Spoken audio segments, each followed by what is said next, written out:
Hey folks, so I thought I just did all of this. Hang on. What the heck just happened? 1 second. So sorry. Just went through talking and swear to goodness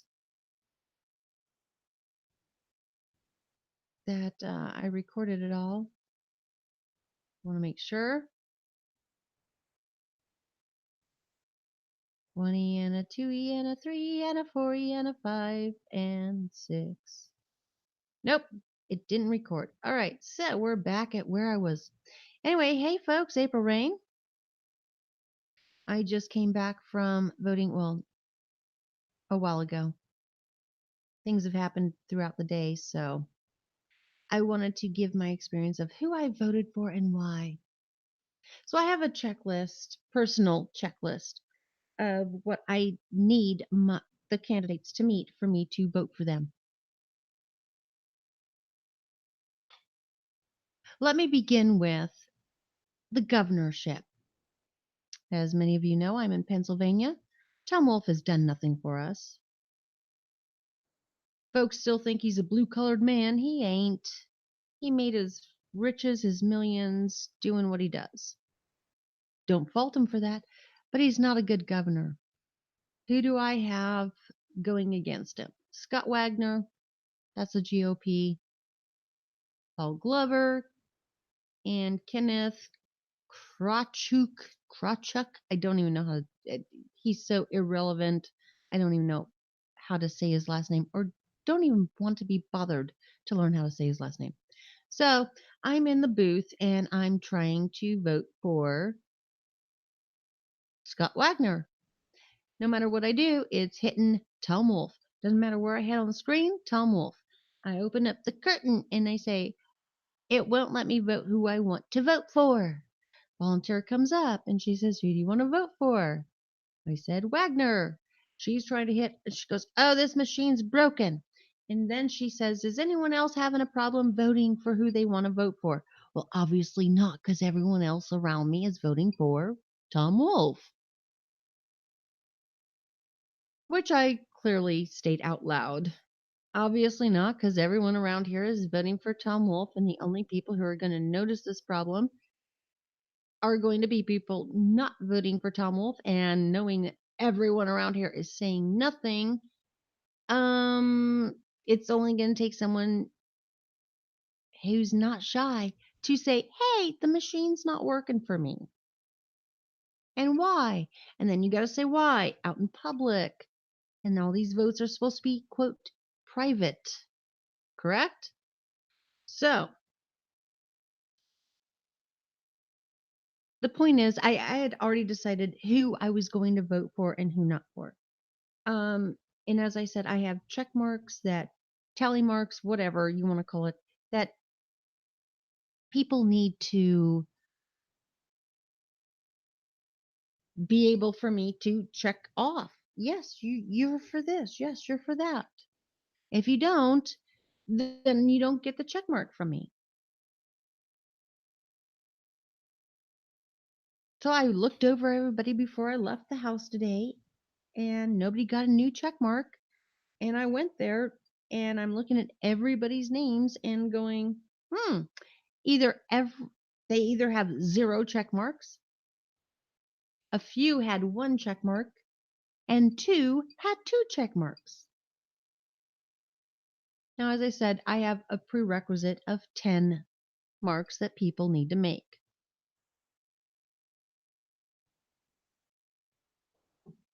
One of those being that they will uphold, support, and defend the Constitution. Nobody got that check mark. Another check mark would be they are going to defend individual rights. Nobody got that check mark. Those are the 2 top check marks for me, by the way. But I, wanted to see what would happen here where I live with a GOP as governor as opposed to a Democrat. The machine wouldn't let me. Whole scene was being made, not by me. I was calm, cool, collective, but annoyed. I wasn't yelling. I wasn't screaming. I was recording the entire situation on my phone. Other people, their phones I saw instantly went up. When I saw there was going to be no solution,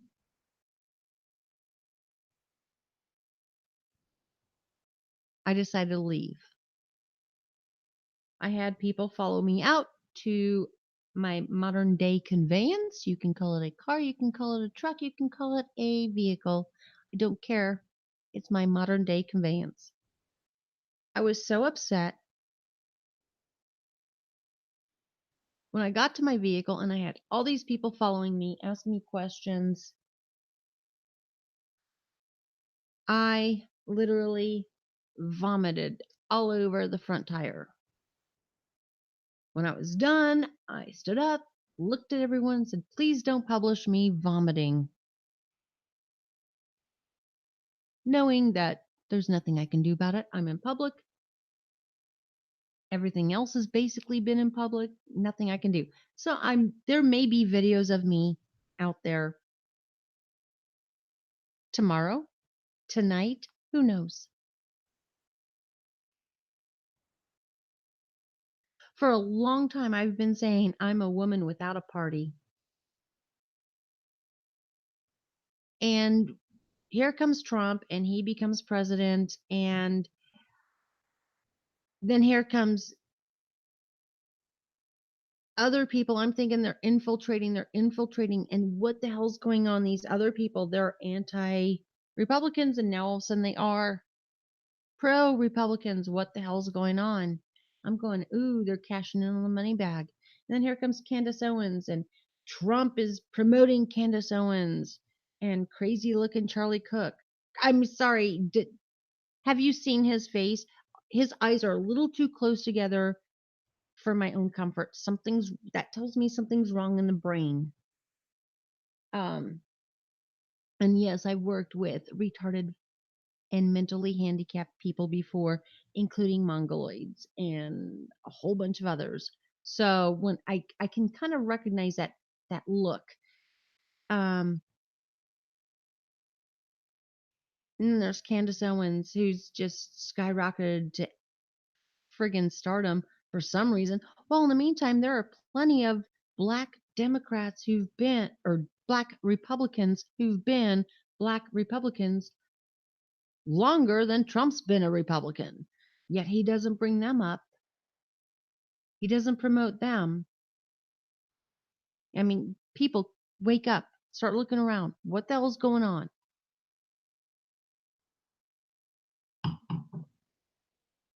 Seriously, look around. And then here comes Kanye West, where I don't care what side of the party you're on, a lot of people know there is something wrong with Kanye West. This man, when he was on the Breakfast Club, actually compared himself to that Maria Abramovich, the spirit cooking chick. That was back in 2013. This is the woman who has taught his wife to bathe herself in blood to keep looking young. That's the type of people we want on the right. I know some black folk, and none of them have any desire to want to have anything to do with Kim Kardashian or the Kardashians themselves, let alone Kanye West. They all tell me, look at him, he's retarded. Look at his head. Look at his face. Look where his eyeballs are placed. It's not just me saying it. But this is who Trump brings into the White House. When was the last time you saw Thomas Sowell in the White House?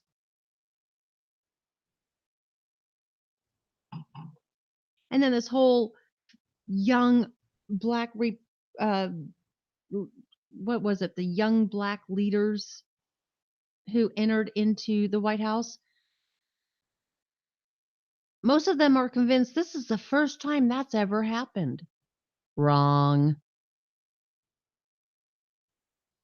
Those who believe it's happened before, they believe it's never been this many blacks in the White House ever. Wrong. Bush had more at an event.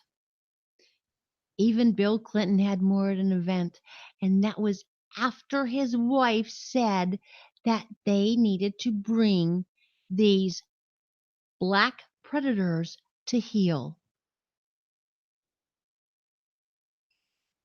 Think about it, folks. You're being played. And for all I see everybody doing is either they're steadfast in their party and they refuse to be skeptics of their own sides. They refuse. But they'll be they'll be hypocritical of others, just not of those on their own side. And I don't care what side we're talking about, the blue or the red, or even the green and the white and the in-betweens. Identity politics has poisoned this nation.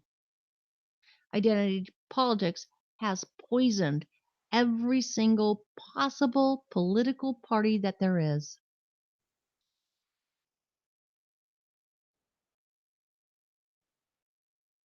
You can sit there and think there's a difference between the red and the blue. Know this. You can Google this one. Bill Clinton and George Bush consider each other brothers.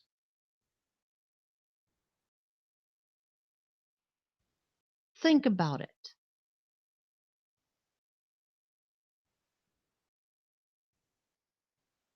All we've done today is decide who we want to take more of our rights, more of our money, more of our property away. That's all we've done today.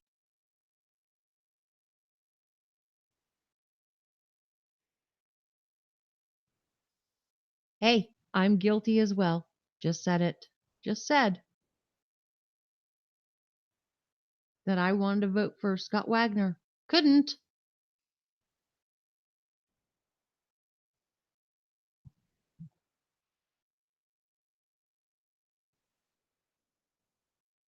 For a very, very, very long time, I've been a woman without a party.